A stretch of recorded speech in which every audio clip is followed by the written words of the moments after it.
You probably don't even understand Japanese either."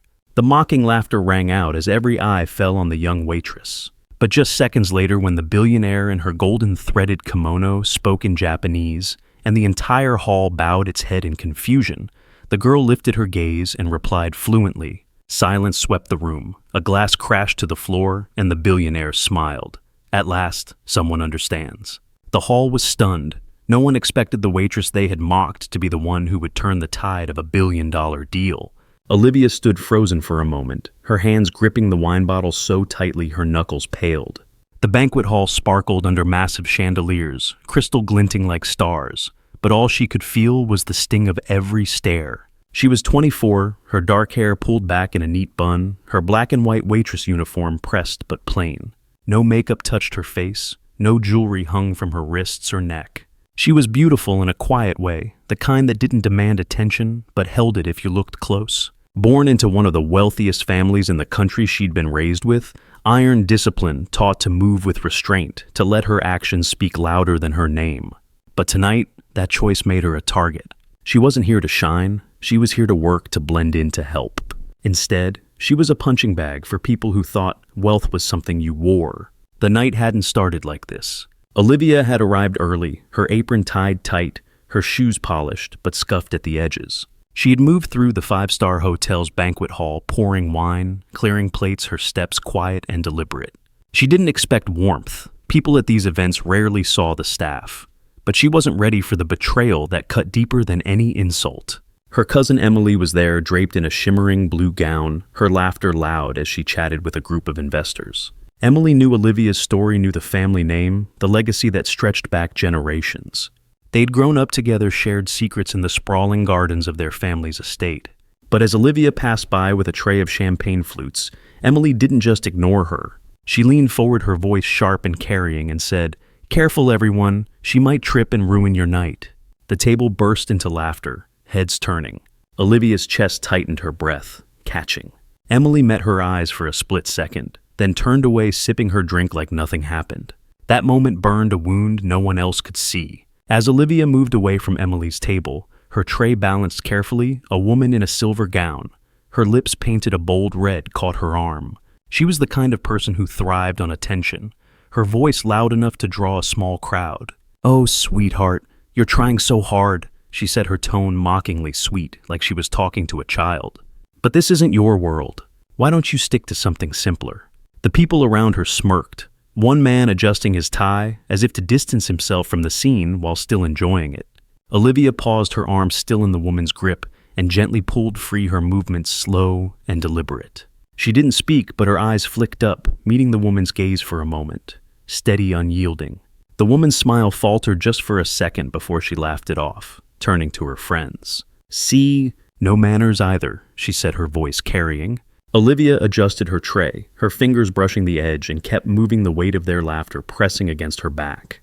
"Hey, if this story's hitting you where it hurts, take a second to grab your phone, give this video a like, and drop a comment below.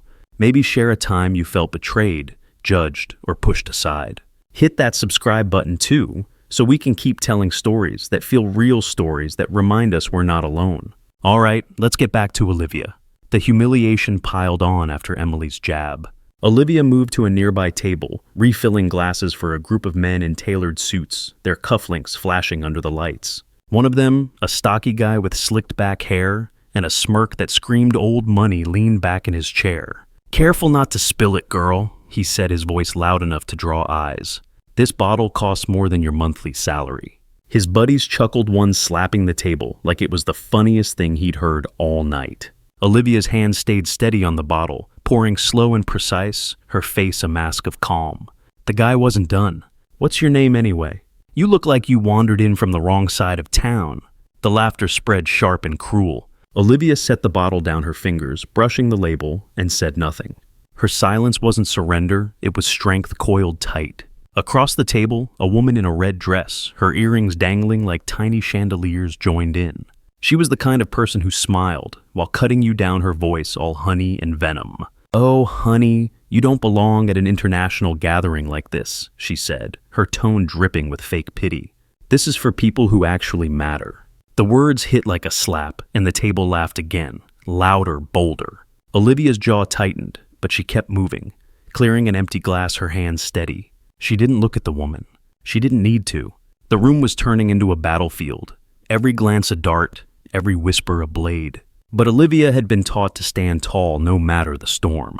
So she did. A few tables away, a man in a velvet blazer, his hair perfectly gelled, leaned toward his date, his voice carrying deliberately. "Look at her shoes," he said, pointing at Olivia's scuffed flats. "Bet she bought them at a discount store." His date, a woman with a pearl clutch and a laugh like breaking glass, giggled loudly. "Probably her only pair," she added, her eyes gleaming with malice.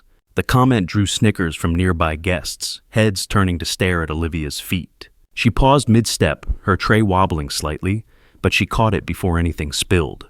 She bent down as if to adjust her shoe, her fingers lingering on the worn leather. Then she stood, her posture perfect and moved on, her face unreadable. The man in the velvet blazer shrugged, but his smirk wavered when Olivia's eyes passed over him, calm and unflinching, like she'd seen right through his bravado. The air shifted when the billionaire entered.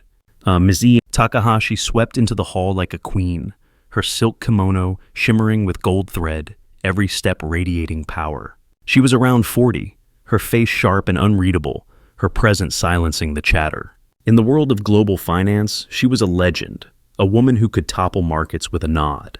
The room adjusted itself. People sat straighter, voices dropped, eyes followed her. She took her seat at the head table, her assistant trailing with a leather binder.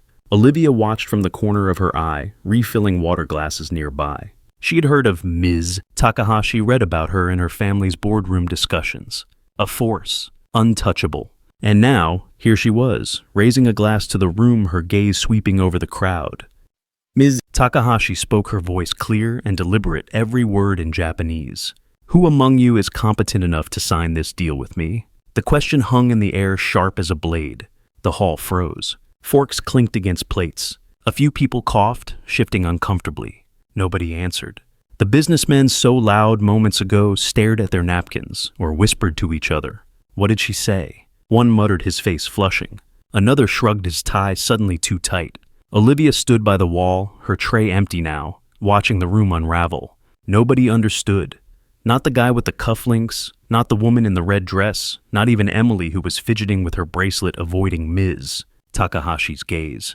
The silence stretched heavy and awkward.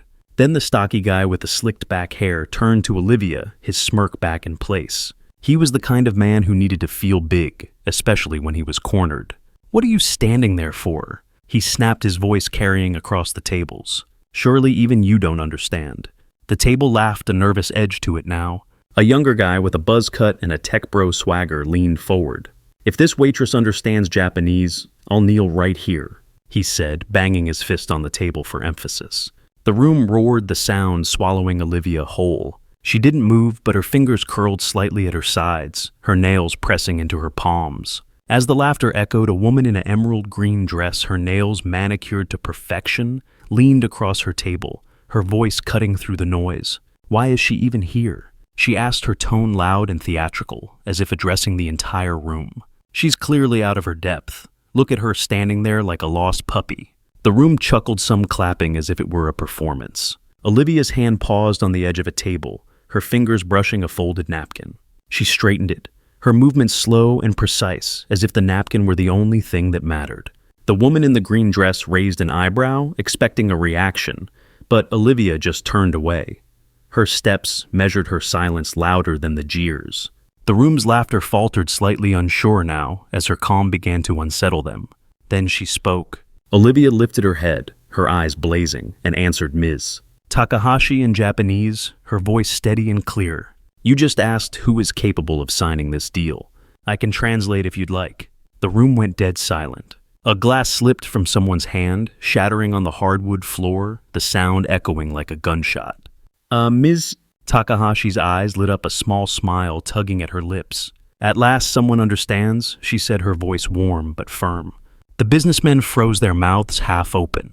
The woman in the red dress blinked, her earrings swaying as she turned to stare. Olivia stood there, her hands now, still her gaze locked on Ms. Takahashi. The moment hung there, fragile and electric. Nobody moved, nobody spoke. The tech bro guy with the buzz cut looked like he'd been punched, his bravado gone. Emily across the room was staring at her plate, her fingers twisting the stem of her glass. Olivia didn't look at her. She didn't need to. The room had shifted the air heavy with something new: respect, maybe, or fear. Ms. Takahashi leaned forward of her kimono, catching the light, and spoke again, this time in Japanese, her words laced with complex financial terms, the kind that made boardrooms sweat. The hall looked around helpless, their confidence crumbling like dry sand. Olivia didn't hesitate. She translated her voice sharp and precise, every term perfect. She didn't stumble, didn't pause. The words flowed like she'd been born to them, each one landing like a stone in still water. Ms. Takahashi nodded, her eyes sparkling. Perfect, she said, her voice carrying a weight that silenced the room. The man with the cufflinks looked away, his face pale. The woman with the blonde hair sank back in her chair, her smile gone. The room felt colder now, the laughter replaced by a heavy, uncomfortable quiet. Olivia stood there, her uniform plain, her posture steady, her presence louder than any shout. But the mockery didn't stop. Not yet. The stocky guy with the slicked back hair found his voice, his tone sharp with desperation. Impossible. He shouted, his face red. She memorized a few lines at best. The woman in the red dress chimed in, her voice high and brittle. She got lucky, nothing more. A few others joined in their laughter, forced now, clinging to their arrogance like a lifeline. Don't let a waitress embarrass the entire room, one said, his voice shaking. Olivia's fists clenched, but she didn't move. She didn't need to. Her silence was enough, her eyes steady, her calm a wall they couldn't break.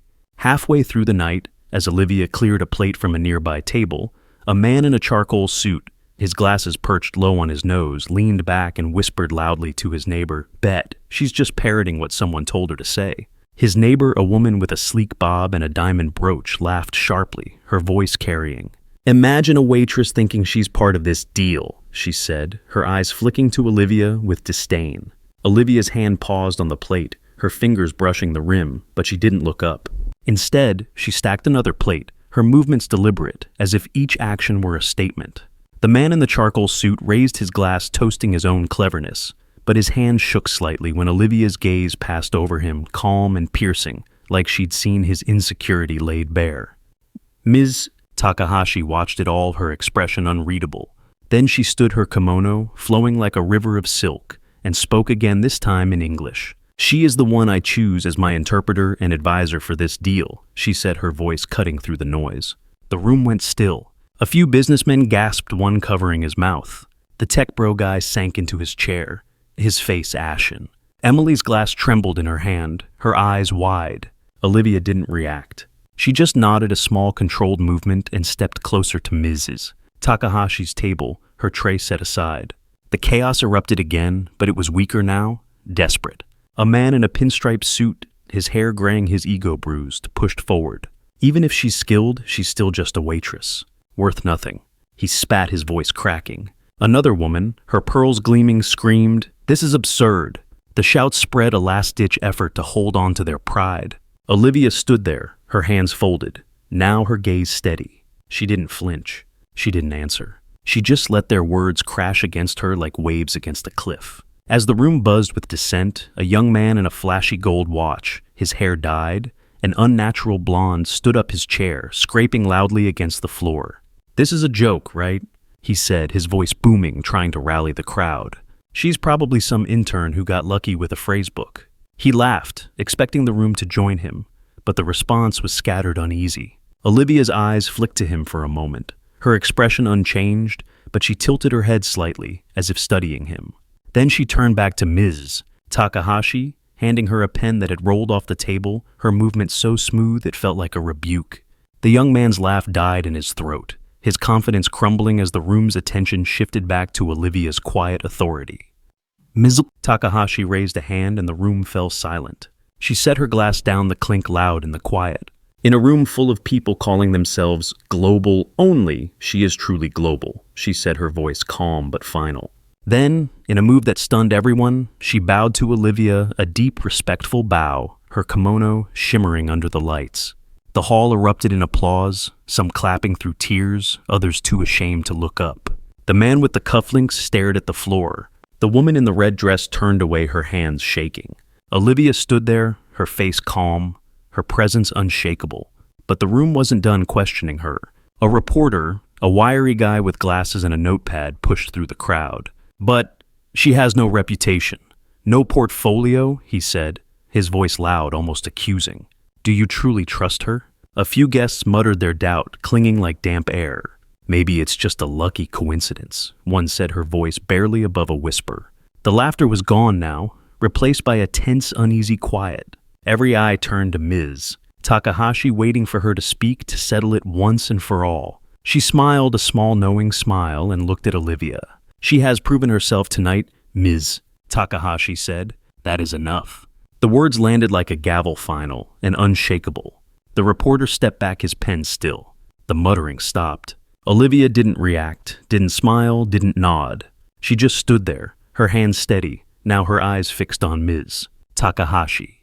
The room felt different now, the air charged with something new, truth maybe, or justice. The tension had been building all night, but it wasn't just the words that cut. Earlier, as Olivia had moved through the room, she'd caught sight of a man in a gray suit, his face half hidden in the crowd. He looked like someone she'd known years ago, a tutor who had taught her Japanese in the quiet of her family's library. She'd been 14, sitting cross-legged on the floor, repeating phrases until her tongue ached. He'd been patient, his voice soft, his hands gesturing as he explained the rhythm of the language. Seeing him now, or someone like him, made her pause, her tray dipping slightly. She shook it off, refocusing, but the memory lingered, a reminder of who she was beneath the uniform. The room didn't know that side of her. They saw the apron, the plain shoes, the lack of polish. They didn't know about the summers she'd spent in Tokyo, her father's business trips, where she'd sat in on meetings listening to deals being struck in languages she'd learned to love. They didn't know about the nights she'd stayed up studying financial reports, her mother's voice in her ear. "Power isn't loud, Olivia. It's steady." Those lessons had shaped her, kept her grounded. But tonight they made her invisible to a room that only valued what sparkled. Just before Ms. Takahashi's bow, a woman in a black sequined gown, her voice low but venomous, leaned toward her companion and said, "She's probably just trying to impress someone." The companion, a man with a goatee and a smug grin, nodded. "Bet she's hoping for a tip," he said, loud enough for Olivia to hear as she passed. Olivia's step faltered for a moment, her hand brushing against her apron pocket where a small notebook rested, her father's gift, embossed with her initials. She didn't open it, didn't need to. She just kept moving, her face calm, but her fingers lingered on the pocket, grounding her. The woman in the sequined gown smirked, but her companion's grin faded when Olivia's steady gaze swept over them, quiet but piercing like a blade hidden in silk.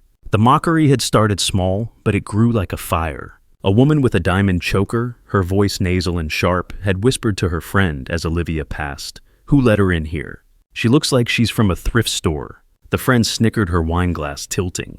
Olivia's hand paused on a pitcher of water, her fingers tightening, but she kept pouring.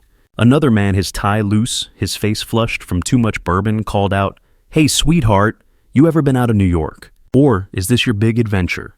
The table laughed, their voices blending into a cruel hum. Olivia set the pitcher down, her movements slow, her eyes steady. She didn't answer. She didn't need to. The night wore on, and the jabs kept coming. A young woman, her makeup flawless, her dress hugging her like a second skin, leaned toward her date and said, "She's probably dreaming of being one of us." Her date smirked, his eyes raking over Olivia's uniform. "Keep dreaming, kid," he said, loud enough for the nearby tables to hear. The laughter spread, a ripple that felt like it would never stop. Olivia's face didn't change, but her hand brushed the edge of her apron, a small grounding gesture. She kept moving, kept working her silence a shield. The final shift came when Daniel walked in. Olivia's husband was tall, his suit understated but perfect, his presence quiet but undeniable. He didn't need to speak his name, carried weight in rooms like this in circles. These people only dreamed of touching. He moved through the crowd, his steps calm, his eyes scanning until they found Olivia. He stopped beside her, his hand brushing her elbows, said in a small gesture that said everything. The man with the cufflinks froze his glass halfway to his mouth. The woman in the red dress turned away, her earrings still. Emily's face went pale, her bracelet slipping to the table with a soft clink. Nobody spoke. The room felt smaller, the chandeliers dimmer. Daniel's presence was a quiet storm, shifting the air. The tech bro guy coughed, his swagger gone. The reporter scribbled something, then stopped, his pen hovering. Ms. Takahashi glanced at Daniel, a small nod passing between them. Olivia didn't look at him, didn't need to. She adjusted her stance, her shoulders relaxing, her hand brushing the edge of her apron. The deal was done, the paper signed, but the real change was in the room. Olivia wasn't just a waitress anymore. As Daniel stood by her side, a hush fell over the room, but one last voice broke through. A man in a navy blazer, his face flushed with indignation, stood up his chair, tipping slightly. "This can't be serious," he said, his voice trembling with disbelief. "You're telling me this server is going to represent $1 billion deal?" He gestured wildly at Olivia, his watch glinting under the lights. The room murmured a few heads, nodding in agreement. Olivia didn't flinch. She reached for a stray napkin on the table, folding it with precision, her hands steady, as if the man's words were nothing more than background noise. Mrs. Takahashi raised an eyebrow, her gaze shifting to the man, and he sat down abruptly, his bluster fading under her stare. Olivia's calm, her quiet competence was dismantling their world, one small action at a time. The consequences came swiftly. The man with the cufflinks got a call the next morning. His firm dropped him, his name erased from their roster. The woman in the red dress woke to a viral post, her cruel words quoted online, her reputation shredded. The tech bro guy lost his startup's biggest investor, his pitch deck suddenly not compelling. Emily faced her own fallout. Her family, Olivia's family, cut her from the next board meeting. No explanation needed. The woman in the silver gown found her latest charity gala sponsorship, pulled her name quietly removed from the guest list. The man in the navy blazer saw his company's stock dip after a leaked video of his outburst spread online. No drama, no shouting. Just reality, catching up quiet and inevitable. Olivia didn't stay to watch it unfold. She left the hall that night, her apron folded, her steps steady. She didn't turn back for apologies, didn't linger for the gasps. She walked into the New York night, the city lights reflecting off wet pavement, Daniel a step behind. She didn't gloat. She didn't need to. Her silence carried more weight than their words ever could. She'd stood her ground not with anger but with grace, and that was enough. The headlines hit the next day. Waitress translated the billionaire's Japanese, and $1 billion deal changed direction in seconds. The story spread, shared across platforms, quoted in boardrooms. People talked about Olivia, about the girl who had turned a room upside down without raising her voice. But she didn't read the articles, didn't check the comments. She was already moving on her life quiet again, her dignity intact. Years ago, Olivia had sat in her family's library, her father's voice steady as he taught her about restraint. "Never let them see you sweat," he'd said, his hands folded on the oak table. She'd been 16, her hair in a messy bun, her sneakers scuffed. She'd listened, nodding as he spoke about power, about carrying it without flaunting it. That lesson stuck. It carried her through that night, through the laughter, through the betrayal. It carried her now as she walked away from the chaos, her head high. The city was alive around her, taxis honking, lights flashing. She paused at a corner, her eyes catching a street vendor selling flowers, their colors bright against the gray. She bought a single daisy, tucking it into her bag, a small gesture to herself. The world didn't know her story. Not really. But it didn't need to. She knew who she was. And that was enough. For everyone watching, for everyone who's ever been looked down on, judged or silenced, this one's for you. You stood tall when they tried to make you small. You held your ground when they laughed. You weren't wrong. You weren't alone. Your strength carried you just like hers did. And it always will. Where are you watching from? Leave a comment below and hit follow to walk with me through heartbreak, betrayal, and finally healing.